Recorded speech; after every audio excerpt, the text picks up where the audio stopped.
oppression of the Kurdish people.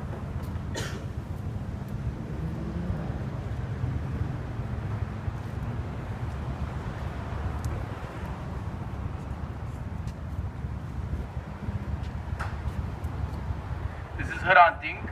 Hrant Dink was assassinated in 2007. He was the head of Agos, which was an Armenian newspaper. Hrant Dink repeatedly faced death threats from ultranationalists and those in the Turkish state for his outspoken views on the Armenian genocide. Prior to his death, just speaking of the genocide in no uncertain terms could land you in jail. He had many death threats levied against him, which went unnoticed. After his assassination, it was a real turning point for communities in Turkey, for Armenians and other communities to come together and actually out loud come out in solidarity and work together.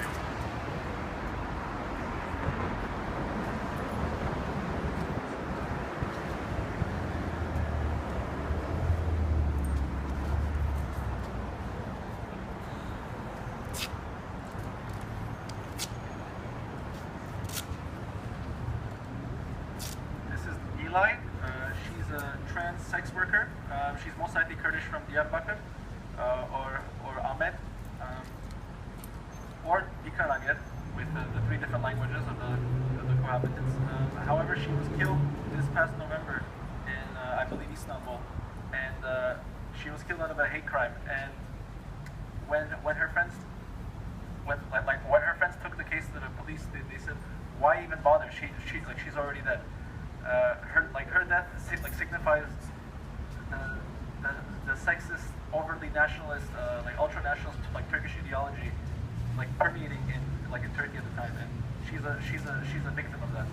And she happens to be a double minority, one with an ethnic minority. She's both an ethnic minority and a sexual minority. She's part of the sexual minority community. So she's among the oppressed minorities in Turkey.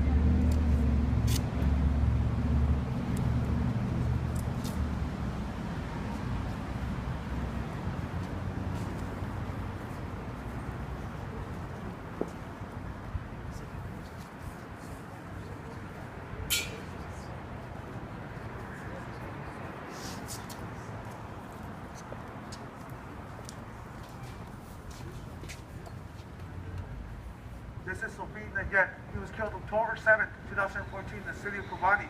He was a fighter for the MLKP. He rose. He went there to defend not just the Kurdish struggle, but everybody there. As regulars, we stand in solidarity with all oppressed people who are fighting against fascists and against discrimination.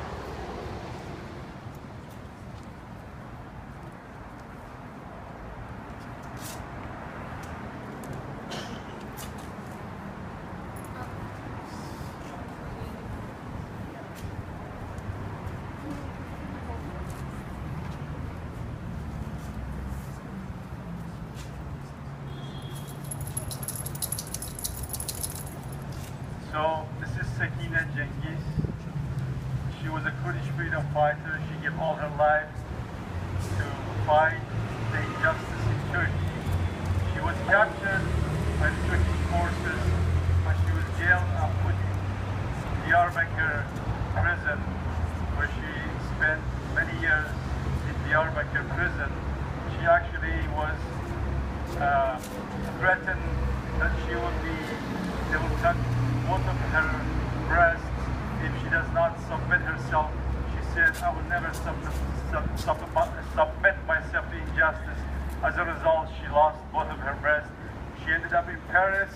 In Paris, she was assassinated about 3 years ago with two of her co-workers at the point blank, shot in the head by one of the assailants, who happened to be a Turkish assailant that penetrated in France community and assassinated in Europe.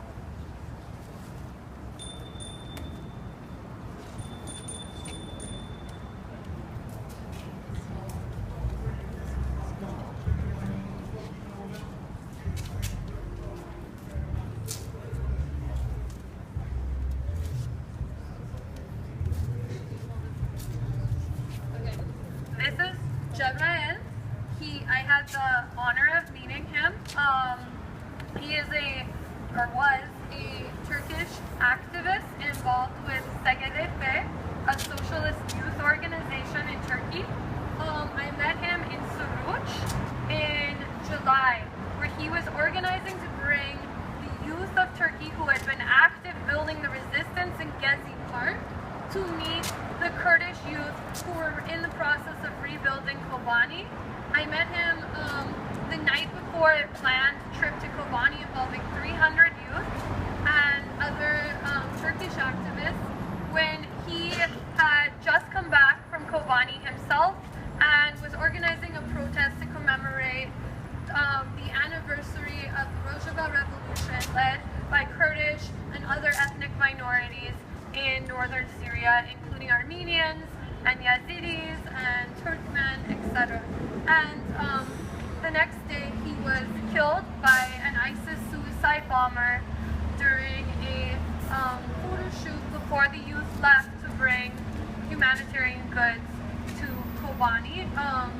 However, this bombing, even though he was killed by ISIS, this bombing was made possible by the refusal of the Turkish state to intervene against any kind of repression of the Kurdish community and their active collaboration with ISIS inside Turkey.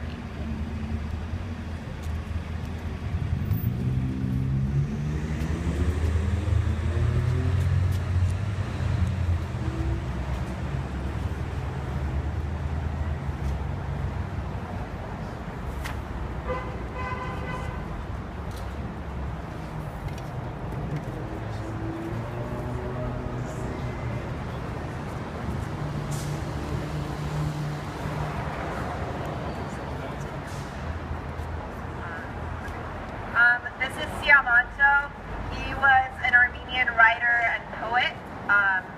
He was one of the many Armenian intellectuals that was rounded up in 1915 and murdered by the Ottoman government. And unfortunately we can see that this genocidal nature continues today in Turkey, not just against Armenians, but many minorities.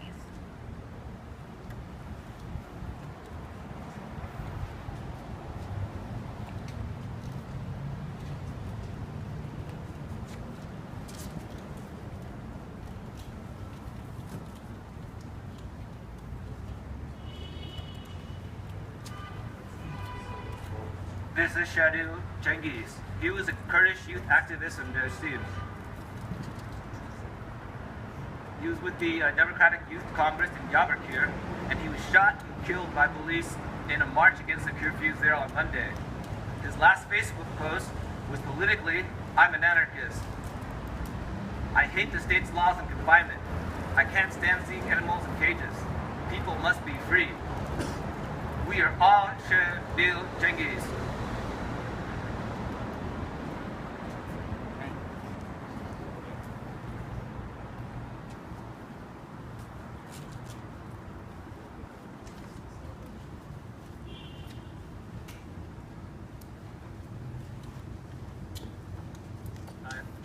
I know I'm doing a second one, and I know this one's very close to my heart. I don't know him personally, but I have many friends and family. That do know Sevak Şahin Balıkçı. Sevak Şahin Balıkçı was killed on April 24 in, I believe, Batman, while he was serving his military service. April 24, as many of you know, is the day of the commemoration of the Armenian genocide, and it was not a coincidence that he was killed on this day. He was going to leave his military service a few weeks later. One of the things that's really relevant is that minorities, I have a friend that says this, that minorities in Turkey, at least non-Muslim minorities, have ways of surviving, and that's by taking on Muslim or Turkish names.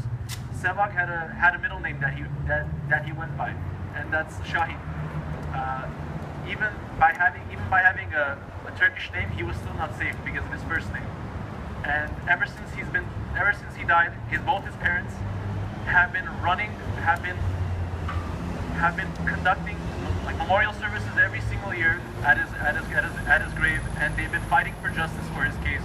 And the group Nor Zartunk, which is an Armenian political organization in Turkey or in Istanbul, have been trying to find justice for his case in Diyarbakir.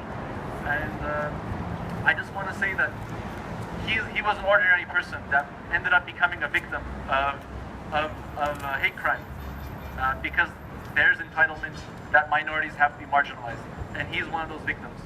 And rest in peace. And to both his parents, I wish them a lot of emotional strength.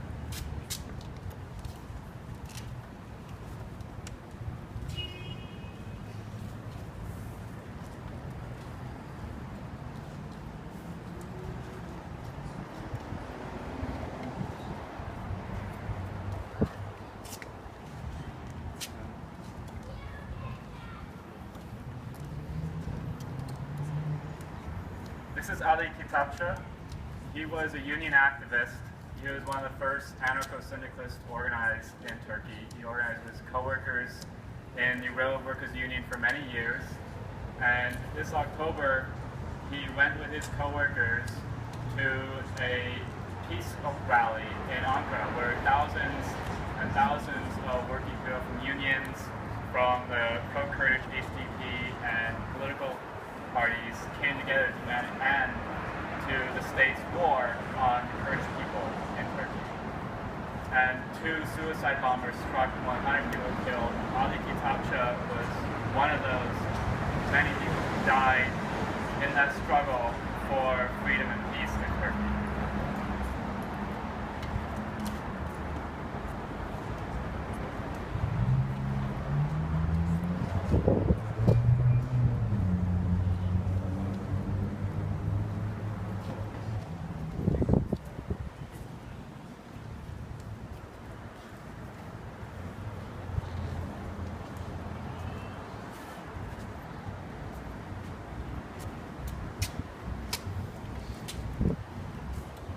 I'll do this one too. This is Hediye Chen. She is the most recent victim of the curfews being put in place in Kurdish cities in southeastern Turkey that we can find a picture of. Since her death on Wednesday, I believe around 8 more Kurdish civilians have been murdered. Hediye Chen was a mother of 3. She was shot to death by special operations police in her own home in the city of Cizre in southeast